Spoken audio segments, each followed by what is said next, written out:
আজি বহুত আনন্দৰ দিন। আমাৰ বহুত সময়ত ৰোগীবিলাকৰ কাৰণে, ছাত্ৰ ছাত্ৰীৰ কাৰণে আমাৰ যিবিলাক উৎপাদন হয়, তামোলৰ পৰা বিভিন্ন ভাল ভাল উৎপাদন হয় চৰতা উল্টাপানীত, এই সকলো খেতিয়কবিলাকৰ বহুত সময়ত কষ্ট পায়। আজি মুখ্যমন্ত্ৰী ডাঙৰীয়াই এই গোটেই কষ্টৰ এটা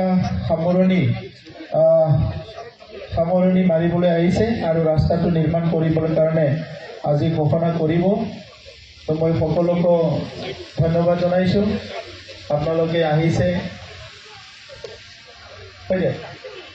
এনেকুৱা মুখ্য কাৰ্যবাহী সদস্য প্ৰমোদ বড়ো ডাঙৰীয়া, আমাৰ মাজত উপস্থিত অসম চৰকাৰৰ বন বিভাগৰ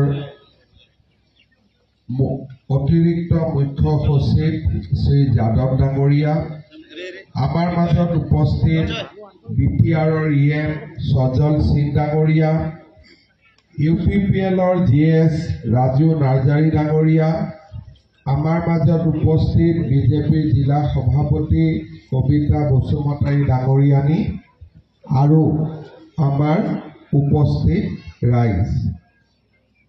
যোৱা লোকসভা নিৰ্বাচনৰ সময়ত মই ইয়াতে কাৰিগাঁৱত এখন জনসভা সম্বোধন কৰিবলৈ আহিছিলোঁ আৰু সেই সময়ত মই ৰাইজক প্ৰতিশ্ৰুতি দিছিলোঁ যে আমি খুব সোনকালে সৰলপাৰালৈকে যোৱা গোটেই ৰাস্তাটো সুন্দৰভাৱে আমি নিৰ্মাণ কৰিম।